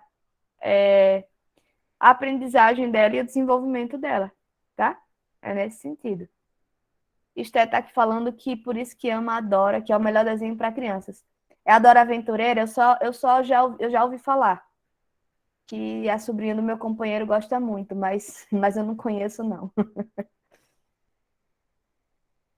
Não tenho conhecimentos. Mas enfim, é isso, sabe? Acho que tem desenhos que são legais mesmo, assim, tipo, tem um caráter lúdico, né? Tem uma coisa de nível simbólico mesmo ali, dessa experiência do que é vivenciado ali. Então, acho que pode ser legal. Mas não dá para a gente entender isso como estímulo, simplesmente. O estímulo diz respeito a essa possibilidade de exploração desse ambiente mesmo, tá? Gente, vamos voltar para a pergunta de Geilza. Geilza vai dizer o seguinte. Aí, deixa eu achar aqui. Meu Deus, é porque meu cursor aqui está bem doido. No caso, seria uma adaptação, esse desenvolvimento, a inteligência nesse sentido por Piaget. Vamos lá, Geilza traz a noção de adaptação. Só para vocês me darem 2 minutos de folga para eu tomar um gole d'água.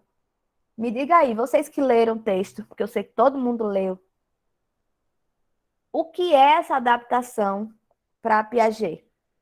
Alguém arrisca?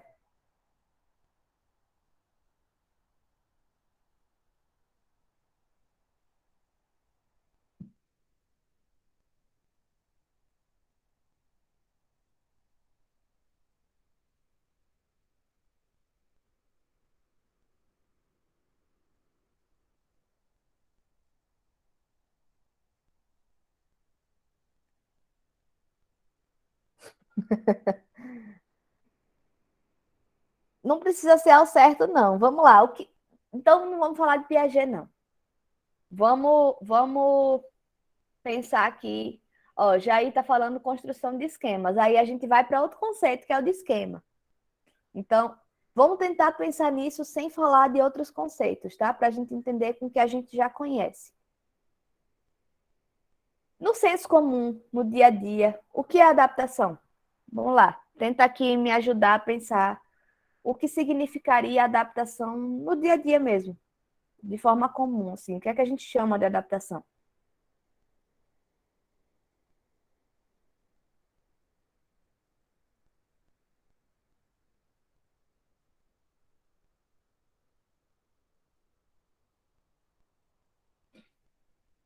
Adequação. Beleza? Começamos bem. Esté falou de adequação. O que mais que tem a ver com adaptação? Pode falar assim, palavras soltas, tá, gente? Não precisa me dar um conceito complexo, não. Se tornar costume ou hábito. Uma boa forma de pensar. Conviver num ambiente com objetos e coisas que tem no local. Tá, entendi o raciocínio, né? De que adaptação seria algo no sentido de algo mais familiar, né, Geilza? De ter aí uma certa familiaridade com o que está ali à sua volta. Beleza, massa. Tô gostando, tá? Vejam, tem aí elementos que são importantes. E eu gostei mais ainda, né, da forma que vocês estão trazendo, porque vocês estão conseguindo escapar um pouco dessa lógica de uma ortopedia pedagógica, tá? Porque, em primeiro lugar, eu quero começar deixando claro que não é uma questão de ortopedia. Não é uma questão de padronização, Joseilda, mas, de fato, a ideia de adaptação dá essa noção de padronização. Mas, para Piaget, não é disso que se trata, tá? Quando eu falo de ortopedia pedagógica, é uma expressão que brinca um pouco com essa ideia, né? Que faz esse movimento aí de dar uma função transcendental para um conceito, que é, estou falando da ortopedia, que é aquele ramo da medicina que conserta ossos, e aí eu vou dizer ortopedia pedagógica no sentido de pensar uma pedagogia que é para consertar as pessoas. Não é disso que se trata em Piaget, tá? A noção de adaptação para Piaget diz respeito especialmente a esses 2 conceitos, tanto que Luana e quanto Geilza trouxeram, que é numa certa produção de uma familiaridade com o ambiente. Então, se a gente está pensando na perspectiva de desenvolvimento piagetiana como uma exploração desse ambiente, né, como uma interação com esse ambiente, a ideia de adaptação significa dizer que esse nível de interação está ficando cada vez mais confortável. Então, quando eu me adapto, é porque eu me deparo com essa situação de desequilíbrio, que significa dizer que eu não tenho habilidade, eu não tenho costume, eu não tenho familiaridade com aquela situação, e eu vou tentar aprender aquela habilidade, ou aprender, ou me aproximar daquela situação para desenvolver essa familiaridade, esse hábito, esse costume, tá? Então, isso, a Denise. A Denise está trazendo um conceito parecido com isso também agora, né? Adaptação no sentido de se acostumar com as mudanças do ambiente. Por aí. Porque o que é que acontece? O que é que dá para a gente falar aqui? Piaget ele vai dizer o seguinte, ó. O desenvolvimento se dá pela via da interação com o ambiente. Isso a gente já entendeu, já repetiu umas 50 vezes só hoje. Tá. Quando a gente interage com o ambiente vai colocar desafios para a gente o tempo todo. E é o tempo todo mesmo, gente. Coisas que a gente não entende, que a gente não percebe.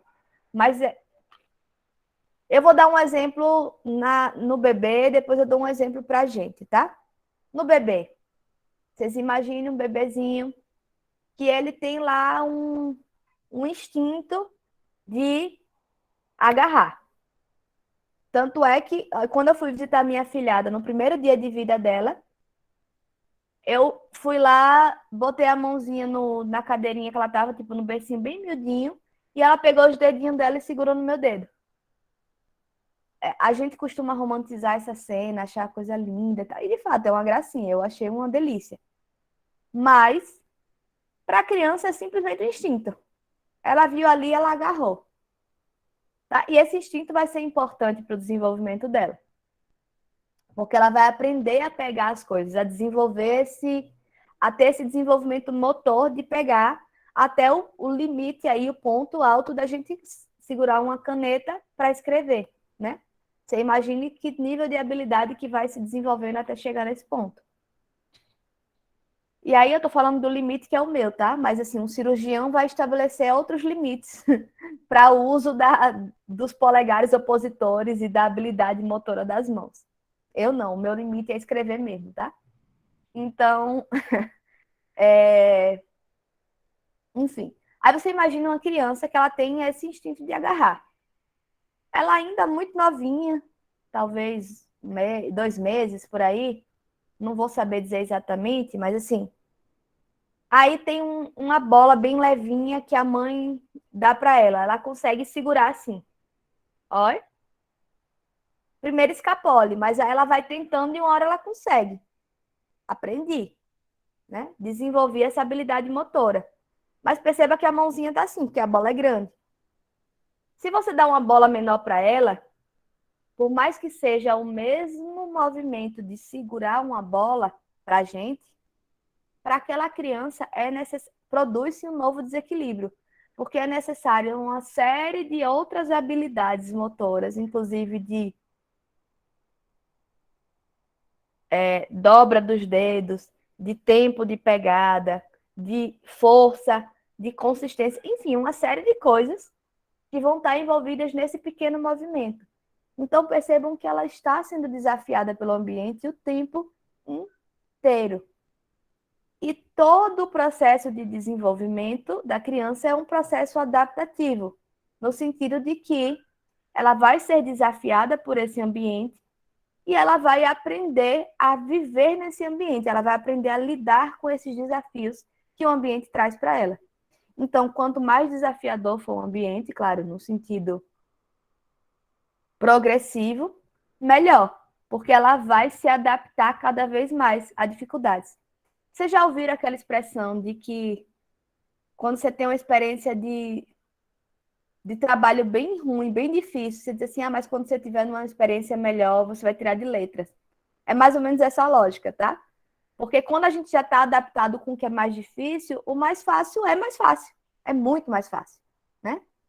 Então, deixa eu pensar agora num exemplo para a gente, de como é que esse processo de desafio da interação com o meio ambiente está presente o tempo todo.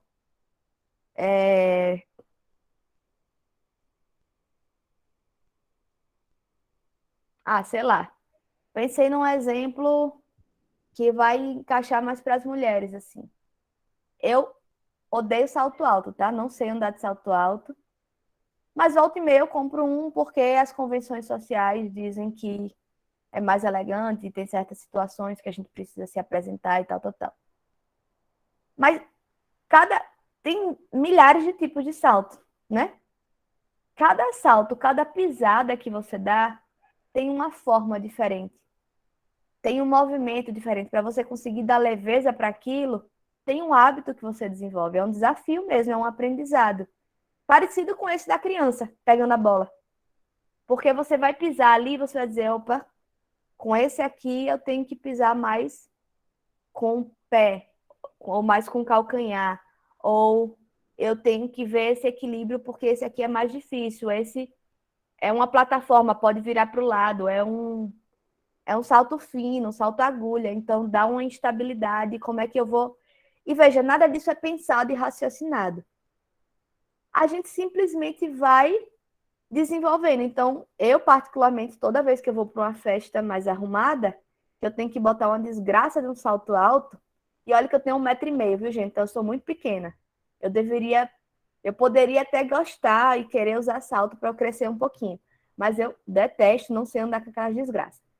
Aí, toda vez, eu tenho que treinar, sabe? Para eu reacostumar, para meu corpo entender como é que é o funcionamento daquilo.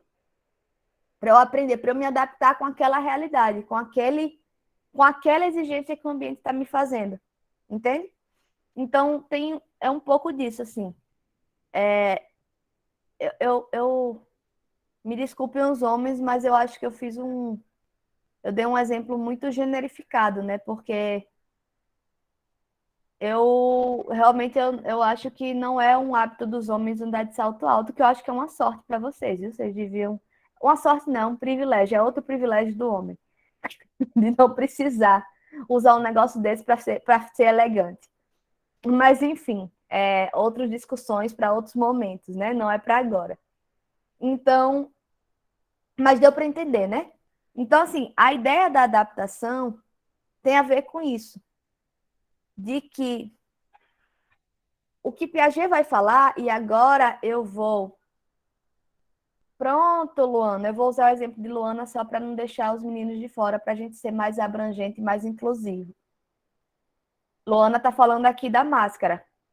Eu vou voltar mais no tempo, tá, Luana? Quando a gente teve que começar a usar máscara na rua, meu Deus, que coisa difícil. E era muito doido, sabe, gente? Porque, como eu já trabalhei na saúde, então eu já tive que usar máscara e eu detestava aquilo. Eu achava aquilo insuportável. Eu dizia, eu nunca conseguiria ficar um dia inteiro com um negócio desse. Então, para mim, a área da saúde começou a virar um problema por conta da máscara. Eu estou exagerando, claro, mas enfim. E aí chega a pandemia, tem que usar máscara. Se quiser sair de casa, tem que usar máscara. Então, a gente vai se adapta àquilo, né? E a gente vai aprendendo, e a gente vai se acostumando com aquilo. É uma exigência que o ambiente faz. E agora é uma readaptação de andar sem. Que, na verdade, assim, pelo que eu tenho percebido, as pessoas têm tido muita facilidade nisso, tá? Eu não. Eu não tenho... Porque, assim, para mim é fácil estar sem máscara no sentido de que é mais confortável, mas tem todo um receio, né? E toda uma compreensão do que é a pandemia, de se acabou ou não, que eu acho que produz um outro efeito. Mas, enfim, acho que é um bom exemplo. Mas aí, só para a gente já terminar a aula falando desse outro conceito, né? Que é o de esquema. Depois, na próxima, a gente vai entrar... Eu vou voltar para a adaptação para explicar os outros que estão articulados e que estão ligados diretamente à adaptação. Mas, deixa eu ver aqui. Estou tentando voltar no... pronto. Jair, né? Quando eu perguntei o que era adaptação, Jair falou que tinha relação com a construção de esquemas. E aí, esquema é outro conceito piagetiano. O esquema seria uma unidade de estrutura básica de pensamento ou de ação. Ou seja, O esquema é uma espécie de estrutura mental de pensamento ou de ação que a gente tem aqui como referência. Então, quando eu tenho um nível X de interação com o meio ambiente, tá? Eu interajo com um certo ambiente e eu vou desenvolvendo essa adaptação a ele, essa adaptação ela se configura enquanto esquemas mentais de pensamento ou de ação. Isso quer dizer o quê? Quer dizer que quando eu me deparar com aquela situação de novo, eu vou resgatar aquele esquema, eu vou acionar ele e eu vou usar ele. Porque já tenho, eu já sei como faz. Então,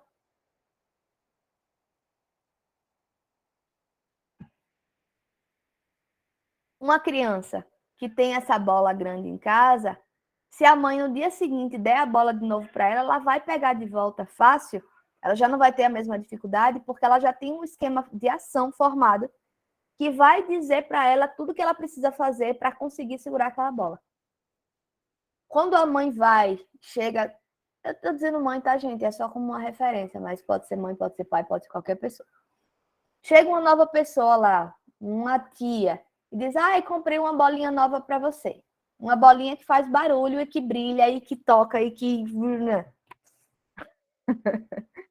Aí o que acontece? A criança vai pegar aquela bolinha, ela não consegue. Ela tem um esquema ali, prévio, que ensina ela a pegar uma bola X. Quando ela vai pegar aquela outra bola, aquele esquema já não funciona. Porque o esquema seria essa unidade estrutural de pensamento ou de ação. Então, ela tem uma unidade, né? Ela tem uma estrutura ali de ação que está pronta, que funciona para aquela bola maior. Para a bola menor já não funciona. E aí é por isso que existe a necessidade de adaptação contínua desses esquemas. Então, você pode tanto criar esquemas novos, quanto aprofundar e desenvolver esquemas prévios. Né? Então, esse da bola seria um desenvolvimento desse esquema. Porque continua sendo uma bola, continua sendo o ato de agarrar uma bola. Mas ela vai precisar ampliar esse esquema. Então, agora ela consegue pegar uma bola assim e uma bola assim. Aí vão dar uma bola de gude para a menina, quando ela crescer um pouquinho mais. Aí já dificultou o processo. Como é que eu pego num negócio desse? Né? Então, é um outro esquema ou um aperfeiçoamento desse esquema anterior. Porque aí é quando a gente entra em outro conceito. Gente, eu vou repetir isso tudo semana que vem, porque agora eu sei que está indo rápido, tá? Então, esses conceitos aqui finais eu vou repetir na semana que vem e vocês já trazem até dúvidas, caso não tenha ficado muito claro. E aí vai entrar outro conceito, que é o conceito, aliás, outros conceitos, que são os conceitos de assimilação e acomodação. Que esses conceitos de assimilação e acomodação é que vão levar ao de adaptação. Como assim, professora? Vamos continuar no exemplo da criança que está aqui com a bola, tá? Ela tinha a bola grande. Ela aprendeu a pegar aquela bola grande, ela não tinha mais dificuldade, ela dominou aquela técnica de segurar a bola. Aí chegam com a bola nova, colorida, brilhante, que toca músicas insuportáveis e que é menor. Aí a criança ela vai acionar esse esquema dela, esquema de ação, que ela usava para pegar a bola maior, vai tentar usar aquilo na bola menor e não vai funcionar. Isso é o processo de assimilação. Que seria exatamente o quê? Seria se utilizar de esquemas prévios para tentar dar conta de uma situação nova. A gente faz isso o tempo todo. Aqui, por exemplo, nossa colega caríssima Yasmine veio falar da discussão de outra disciplina que ela tem, falando sobre literatura infantil. Isso é um processo de assimilação. O que é que ela fez? Ela estava me ouvindo falar sobre Piaget, e ela fez, na disciplina a gente discutiu tal questão. E ela usa aquele esquema que ela formou na outra disciplina como base para tentar dar conta desse conteúdo agora. Só que outro esquema, que o dela é um esquema de pensamento, né? Ajuda a compreender, sim, ajuda, porque tem uma similaridade. Mas ele só dá essa primeira base, ele não funciona sozinho para que ela possa dar conta desse novo conhecimento, desse novo material que eu estou disponibilizando agora. Aí o que ela faz para dar conta desse novo material? Ela faz um outro processo que é o de acomodação. E o que seria acomodação, gente? É justamente estabelecer essa mudança do esquema. É conseguir desenvolver, a partir do esquema prévio que eu tenho, outras formas de lidar com determinada situação, que vai me ajudar a dar conta da nova situação. Então, Yasmine chega e fala, olha, na disciplina lá que eu estou fazendo, a gente falou sobre literatura infantil. Quando você está falando, professora, de psicologia do desenvolvimento, tem relação com isso, tal? Ela pega lá o esquema dela, um esquema de compreensão, um esquema de pensamento que já está claro para ela, que já está formado, e usa para tentar processar o que eu estou falando agora. Aí ela joga para mim. Quando eu vou dizer, olha, tem, mas tem isso, eu vou trazendo esses elementos complementares. E provavelmente, eu espero que sim, o esquema novo dela, o esquema dela já está novo. Ela já conseguiu implementar esse esquema prévio. Então, quando ela fala sobre estimulação infantil, ela não tem mais só o elemento da literatura, ela tem o do brinquedo e ela tem do debate que a gente fez aqui. E isso é um processo de acomodação. E quando você faz assimilação, acomodação, você chega na adaptação, ou seja, você chega nesse processo de reequilibração. Você começa a dominar melhor esse meio ambiente, você começa a estar... a relação que você estabelece com o meio ambiente é mais familiarizada, tá? Vamos, por exemplo, da bola da criança, para não ficar só em Yasmine. Aí a criança, de novo, domina a técnica de pegar a bola grande. Chega na bola pequena, ela vai... Não consigo. Não funcionou. Eu entendi que é a mesma coisa, porque é agarrar uma bola, mas algo não funcionou. E aí ela vai tentando. Ela vai fazendo aquele esforço. E é muito bonitinho, assim, é muito curioso. Eu não sei você, gente, mas eu adoro ver esses movimentos de criança, assim. Então, é muito bonitinho você ver a criança tentando. E aí é a hora que o pai faz merda. Pega assim, minha filha. Porra. Não, velho. Deixa a criança entender, deixa a criança produzir esse esquema novo. Porque quando você dá de bandeja, pode até ser que ela consiga, mas ela vai precisar praticar aquilo. Entende? Então, assim, a criança tá ali brincando, ela tá tentando. Às vezes é frustrante pra porra. Eu já falei os 3 palavrões, né? Percebi agora. Mas tem um vídeo que estava rolando no WhatsApp. Gente, eu sempre falo de memes e de vídeos assim de internet porque eu acho fascinante aquilo. Eu me divirto horrores e eu penso sobre as questões das nossas disciplinas e da minha profissão, tá? Então, tem um que é divertidíssimo, que diz assim, você tem paciência, né? Aquelas brincadeiras assim. Aí tem uma criança que tá ali tentando fazer aquele joguinho de enfiar assim. Aí não consegue, aí faz, inferno, né? Aí ela joga assim, aí larga o brinquedo. Puta da vida, assim, é um nível de frustração. E às vezes o pai não tolera isso. O pai, eu digo, o pai ou a mãe, sabe? Ele não tolera isso. Ele vai chegar e vai dizer assim, ai meu Deus, meu filho está sofrendo, está frustrado. É assim, meu filho, vem aqui, deixa eu te mostrar.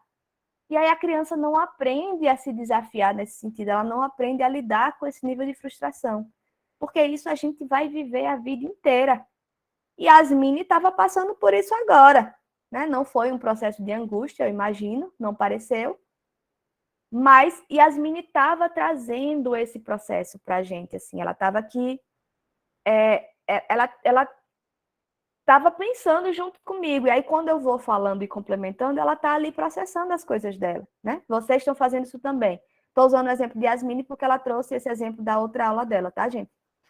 Mas, assim, vocês entendem? Tem um processo aí de construção que faz parte disso, da assimilação, de que eu tenho um esquema mental prévio, eu vou me utilizar do que eu sei, seja, tudo que eu já sei sobre o mundo, eu vou usar como base para tentar dominar essa nova habilidade que está me desafiando.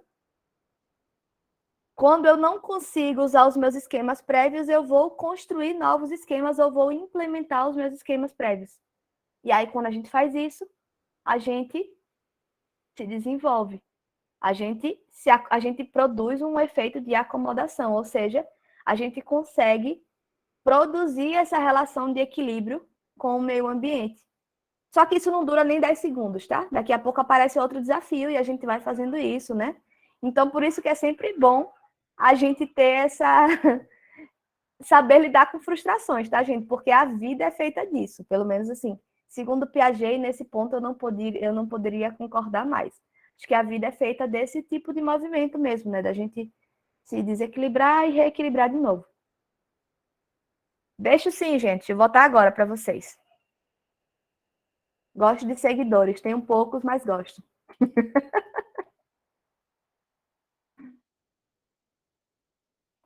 Vocês vão ver que eu posto mais coisas sobre psicanálise, tá? Da clínica mesmo, assim.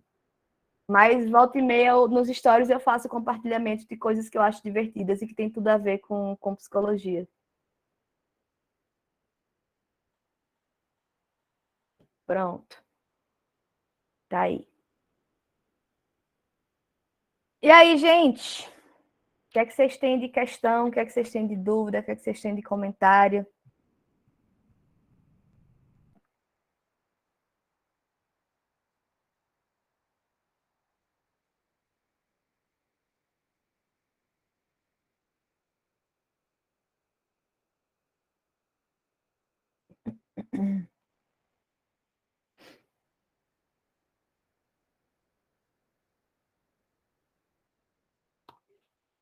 Nada?